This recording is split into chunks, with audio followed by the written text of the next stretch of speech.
Thank you so much and good morning. Tough act to follow. Thanks for sharing your story. You know, I was thinking this morning in preparing for this, the mood that we're in. And in a way, I think we come together somewhere between fear and frustration and hope and optimism. I think we're fearful that we're losing our ability to collaborate together and find common ground. We're fearful that our discourse has become so uncivil, maybe not even fact-based anymore. We're frustrated that institutions that we've counted on somehow have let us down. Political leaders certainly let us down. We're frustrated that problems we've been talking about for a long time, whether it's homelessness or violence or lack of access to education and opportunity or poverty, these problems continue to fester. But we're also hopeful and optimistic because we look around this room, and I've met with so many of you in just the short time that I've been here since yesterday, and we see people who are dedicated and committed and thoughtful and innovative, focused on doing the heavy lifting and the hard work on the ground. And so for us, I think the question is it fear or frustration that will take over, or hope and optimism? Perhaps you know me from the business world, from that brief introduction. I've seen the private sector from the very bottom to the very top and all around the world. Maybe you know me from politics. I think every woman in America knew what Mr. Trump meant. Perhaps you may not know that I've led several nonprofits, One Good 360, which distributes excess corporate inventory to 45,000 charities around the country. Maybe some of you are Good 360 clients. I also led Opportunity International, the largest private microfinance organization in the world, based right here in Chicago. Opportunity International has lent about $8 billion, $100 at a time, and lifted millions of people out of poverty. And I've advised people in the nonprofit world, in the faith-based world, and in the private sector for many decades. I say all that not to give you my resume, but to say that through all that different activity, in all the different places that I've been, all around this country, and all around the world, there are two core beliefs, two things that I know that have formed my philosophy, whether it's in leading a business or advising others or leading a charity, or even my governance philosophy. There are two things that I've learned over and over and over again to be true. The first is that the people closest to a problem, the people who experience a problem every day because it impacts them and it impacts those they care about, the people who are closest to a problem understand best how to solve the problem. They need the help to do so, they need the support, the tools, the resources, but they understand the problem in a way that people far away cannot. And the second thing I've learned over and over and over again is that everybody has more potential than they realize. And you've heard stories that demonstrate that. You've seen it in your own work and in your own lives. Everybody has more potential than they realize. And in particular, everybody, regardless of their circumstances, everybody has the potential to lead. Leadership is an interesting word. I think we get very confused about leadership, but let me just say that one thing is absolutely true about leadership. Leadership is the catalyst to get problems solved. Without leadership, problems fester. And so if we want to solve problems, we have to lift up leaders wherever they are. Leadership's an interesting word because I think people hear it and think all kinds of things. And so I want to, as I had a conversation last night at dinner, a great conversation about the need to redefine leadership. Let me spend a couple minutes telling you what I think we all know leadership actually is, but we forget so often. First of all, let me say leadership is not position or title. When I was a secretary many, many, many years ago, I thought that the guy in the big office with the big parking space and the big perks must be the leader. And then I got a little older and wiser, and I saw that there were many people in big offices with big titles, big perks, big egos, maybe big airplanes, and they were not leading. Leadership has nothing to do with your position and your title. Leadership is also not management. Management is quite important, but what managers do is the best they can within existing constraints and conditions. Managers accept the way things are and operate within the way things are. In other words, managers accept the status quo. It doesn't make them bad people. It just means they're not challenging the status quo. They're working within it. Leaders do not accept the status quo. Leaders challenge the status quo. In the end, a leader understands that their job is to serve by unlocking the potential in others, and their purpose is to challenge the status quo so that festering problems can be solved. There are some very specific things that leaders have. Characteristics, disciplines. They are human. We all have the capacity to lead. But in order to lead, we have to first have the courage to challenge the status quo.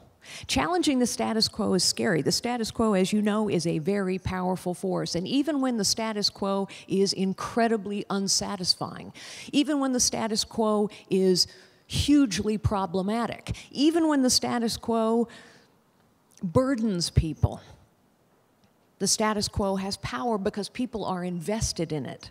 And there are some people who are doing all right in the status quo and they want to hang on to what they have. Doesn't make them bad people, it does make them human.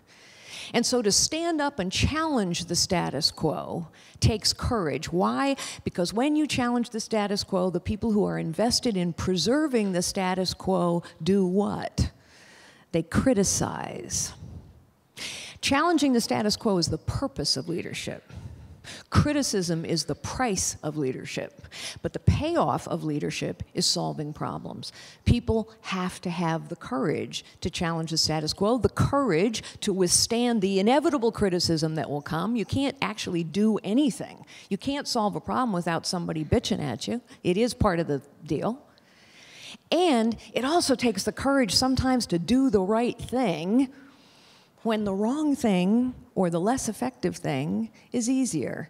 We just heard from a great basketball star who stood up and challenged the status quo and said, you know what, I'm not sticking with his agency agreement, and what happened to him? You're a fool, you're an idiot, it's never gonna work. He had to have the courage, as so many of you do, to say, no, I'm gonna do this, I'm gonna try this. Leadership requires courage and character. Leaders also have to be able to collaborate, because unless you collaborate, you cannot solve a problem. There is not a single thing worth doing that a single person can do acting alone. And particularly when we talk about the terrible, pressing problems in our communities, those problems can't be solved without collaboration. And in particular, those problems cannot be solved without people who are different from each other collaborating. That means that we have to collaborate with people who don't look like us, who don't have the same experience as us, and we have to collaborate with those who may not have the same political views as we do. Collaboration is key. Finding common ground is key. And the only way to successfully collaborate, honestly, is to have the humility to understand that you cannot do it all yourself, but also to have the empathy to actually see what someone else brings to the table and hear it. Humility and empathy and collaboration. And perhaps the most important quality of a leader of all, and again, it's so human, the most important quality that a leader possesses is they see possibilities. They have, in other words, hope and optimism. You cannot understand a problem, any problem, unless you're realistic about how hard that problem is. But you cannot solve the problem unless you are optimistic. unless you believe that people can rise to the occasion if focused on a worthy goal and a common purpose, that people can collaborate and find common ground and reach across their differences, that kind of optimism and hope is, in some ways, the most essential ingredient of a leader. Now, you know, with all the problems that we have, I think we have everything we need. I think you have everything you need in this room if we can lift leaders up regardless of their circumstances. Here's what I don't know. I don't know or understand the problems that you're trying to solve in your communities, but you do. And I don't know all the solutions to those problems, but you do. What I know is how leaders are made, because I've been working to help make leaders for decades. One of the things that I am very privileged to be working on now is an organization called Unlocking Potential. It is an organization I founded. I chair it. And the focus of Unlocking Potential is to lift leaders up wherever they are with a particular focus on community-based organizations. Why? Because we have such devastating and festering problems in our communities, and we have a scarcity of leadership. Not because we don't have people who are capable of leading. We do. But because, unfortunately, in community-based organizations, there is so frequently not an investment in people's fundamental inherent leadership capacity. And so Unlocking Potential is an organization. We go where we are invited. We don't impose ourselves, but where we are invited, we come in and we provide an intensive, immersive experience in what we call a leadership laboratory. We're not focused on the top of the house, although that's great. We're focused on people who want to learn how to lead more effectively, solve problems more effectively. We think it's important in adult learning to immerse people in a leadership experience so that people can actually have the experience of building their courage, of learning how to effectively collaborate with others, of understanding the fine balance between realism and optimism. And so Unlocking Potential provides an immersive experience in the characteristics of leadership, the disciplines, the tools that work in leadership. It also provides for ongoing coaching and follow-up. And finally, we're very focused with the organizations that we work with on what are the results you're trying to achieve and how do we track and measure those results over time. We've had so many fantastic meetings here with people who want to invite us in, and we welcome that opportunity to work with so many of you, because there's no doubt that leadership is a huge multiplier to help solve problems more effectively. We know it works. It's been working the world over, because what we're doing is unlocking people's inherent potential to lead.